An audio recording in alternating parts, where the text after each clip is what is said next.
Alright,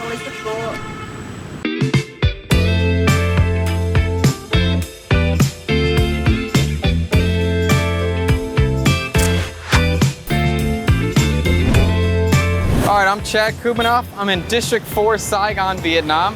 Today we're getting breakfast for $1. We're gonna start with a little snack soup kind of thing called soup cua, which is a crab soup on Hoang Dieu Street.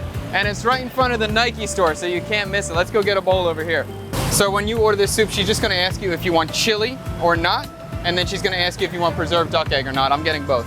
And here's the crab soup, filled with lots of different ingredients. Crab meat, shredded chicken, quail egg, and they use tapioca starch to make this super thick. She scoops the warm soup into a plastic cup along with my preserved duck egg, tops it with cilantro, black pepper, satay or like a chili sauce, sesame oil, soy sauce, and we're good to go. A light, quick, snacky breakfast for just under $1. Yeah, I'm in, let's do it. It's really good. I haven't had it in a long time. I probably haven't had this in 10 years, actually. It's really good.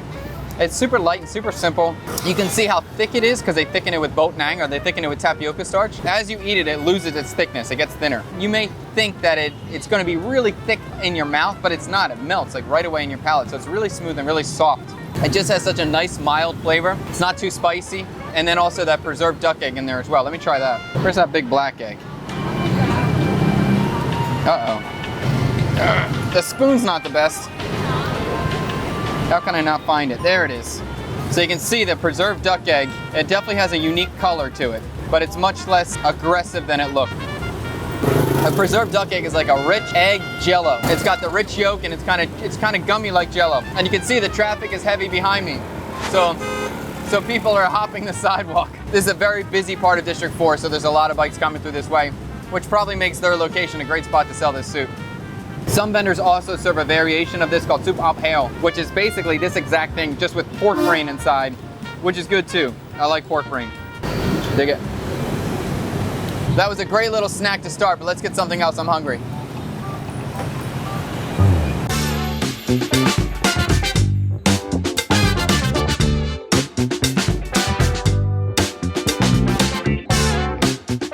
I was just looking for a little snack, and this is something called bantang mea. It translates to rice paper with tamarind. It doesn't really look like typical rice paper, and it's not something you see very often. It's a pretty rare snack, but it has a little crispy rice cracker that you dip into this sweet and sour tamarind dressing. There's usually this old lady that sits here every day, but she must be on a break or taking a nap or something, so there's a gentleman here who's gonna sell it to us today. I don't know how much it is, we'll find out.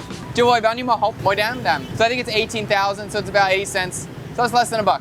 You can see if you want to be a vendor in Vietnam, all you need is a bucket and a bag and you're good to go. I love it. We'll get one, we'll try it. Yeah, come on. Yeah, come on. All right, there's not really any seating here, so we'll go to a coffee shop, we'll try this out. I got my stuff, I got my coffee, let's try it. My favorite coffee too. All right, I didn't expect them to give me this many crackers. This is a lot of crackers. Hopefully they're good.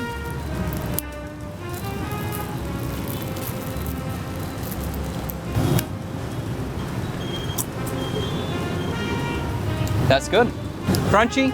There's something else to it too. There's some kind of, I don't think it's dried shrimp, but there's another flavor. It's very similar to like a corn tortilla chip or even a potato chip. This could be very popular, I think, in America. If you sold this in bags, the texture is great. I'm assuming it's rice flour because they call it bantang, so I'm assuming it's gotta be rice flour. I don't know what's giving it the color. I'll ask the woman next time I see her there. She just wasn't there. It has a savory flavor to it. Let's try it with the sauce. Looks good. I've only tried this one time before, so let's see it, and that was a lot of years ago. I can dig that. That's good. A tamarind sweet, but not too sweet. Not too sweet at all. It's still sour. Savory, with the chip is very savory. The tamarind's a little bit sweet.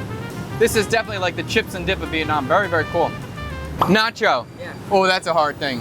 All right, Mr. Tang is asking me if I preferred this or nachos. Nachos are really good. I can't say that. Nachos are really good. This is like an appetizer, snack kind of thing. I could have nachos for a meal, so that's pretty darn tasty. I think this could be the base of a Vietnamese style nacho. I put some extra stuff on top, maybe some shredded pork, some fried shallot. Then we could have a real competition. And I might be doing that. That's an interesting idea. I would love to bring this to like an American football party or something like that. I think Americans would enjoy this. It's crispy, it's fatty, it's sweet, it's sour. It's got everything that a Western palate wants. Awesome. All right, we got to open another pack. That was good. I got to see if Mr. Tang likes it. You try. Yes, sour to it. Yeah, win? Awesome. Nice little snacky breakfast. If you're coming to Vietnam, I highly recommend go to District 4. District 4 is an awesome, awesome district. Super packed, super local, vendors everywhere, I love it. And if you're coming to Vietnam, or you just like Vietnamese food, or you just like awesome things, subscribe to the channel, a lot more coming. See you guys next time.